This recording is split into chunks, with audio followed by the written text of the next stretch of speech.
केंद्रीय मंत्री बनने के बाद पहली बार मनोहर लाल खट्टर ने आज करनाल में जनता दरबार लगाया। इस दौरान केंद्रीय मंत्री मनोहर लाल खट्टर ने मौके पर ही करनाल की जनता की शिकायतों का निपटारा करने के आदेश दिए। वहीं मनोहर लाल खट्टर ने कहा कि करनाल में आज जनता की 200 के करीब शिकायतों को लिया गया है। वहीं मनोहर लाल ने साथ में ये भी कहा कि करनाल अभी एनसीआर का हिस्सा है और कई जगह थी।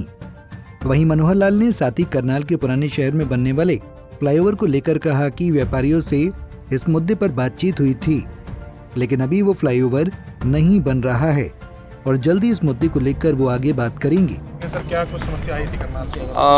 देखिए मित्रों, मिक्सअप सी ये सारी बातें होती हैं। हर एक की अपनी अपनी, किसी का खेत के नाले की है, किसी की गली की है, किसी का कब्जे का है, किसी का पुलिस केस का है, तो बहुत से प्रकार अलग अलग आते हैं। सब अधिकारियों को बुलाया है और सबको जो संबंधित विभाग हैं उनकी जो यहाँ लोकल लेवल पर करने की हैं वो उनको दे दी हैं। कुछ ऐसी हैं जो प्रदेश सरकार में कुछ पॉलिसी मैटर्स हैं या कुछ खास करके जैसे परिवार पहचान पत्र का विषय है, किसी इनकम का है, राशन का है, तो ये सारे विषय वहाँ से कराएंगे। और जो केंद्र सरकार से जुड़े विषय हैं बहुत कम होते हैं, फिर भी कोई ट्रांसफ़र का है या कोई पावर डिपार्टमेंट का भी अपना कोई इश्यूज़ होते हैं, मेनली ट्रांसफ़र वगैरह होते हैं और ज़्यादा कुछ नहीं होते, तो उनका हम ले जा करके वहाँ से कराएंगे।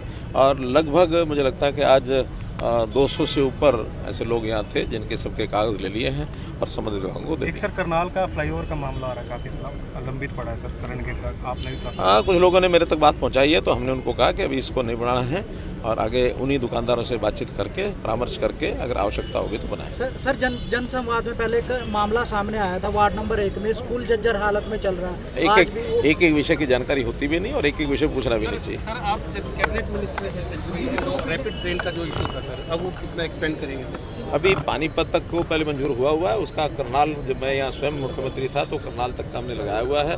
अब उसकी फिजिबिलिटी दोबारा कराएंगे, क्योंकि जो लोड होता है पैसेंजर्स का, उसका आंकलन निश्चित रूप से होता ही है। क्योंकि अब हमें भी समझ में आया कि अगर लोड आंकलन नहीं होगा, कल को मानो कोई चलती है ट्रेन और वो फिजिबल इस नाते से नहीं है कि उसकी ब्रेक इवन पर भी नहीं आती है, तो नुकसान करना ठीक नहीं है। हाँ, लेकिन जैसे आबादी बढ़ रही है, मुझे लगता है कि निश्चित रूप से या तो हो गया होगा, नहीं तो साल 6 महीने में फिर से एक बार उसका आंकलन करा के और करनाल तक लाने का उसका इसका होगा। करनाल एनसीआर में है, रहेगा सर? अभी तो एनसीआर में है, उसके लिए एक रिप्रेजेंटेशन दिया हुआ है हरियाणा सरकार ने भी कि कुछ एरिया उसमें छोड़ा जाए, लेकिन अभी उसका कोई निर्णय नहीं हुआ है। जब निर्णय होगा बताएं। सर, एक क्वेश्चन, एविएशन क्लब का अपग्रेडेशन क्या है सर? एविएशन क्लब का उस एविएशन क्लब तो पहले से यहाँ है बना हुआ, उसका अपग्रेड करने का था, आपका ड्रीम प्रोजेक्ट भी था सर, ये इसको डोमेस्टिक। अभी सिविल एविएशन डिपार्टमेंट को पता होगा, उससे पता करा।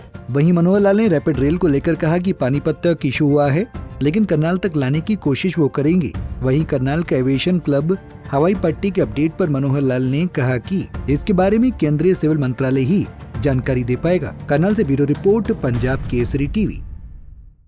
हमसे जुड़े रहने के लिए हमारे YouTube चैनल को सब्सक्राइब करें और नई वीडियो की नोटिफिकेशन के लिए बेल आइकॉन को दबाएं। अगर आप ये वीडियो Facebook पर देख रहे हैं तो लाइक जरूर करें और ज्यादा से ज्यादा शेयर करें। धन्यवाद।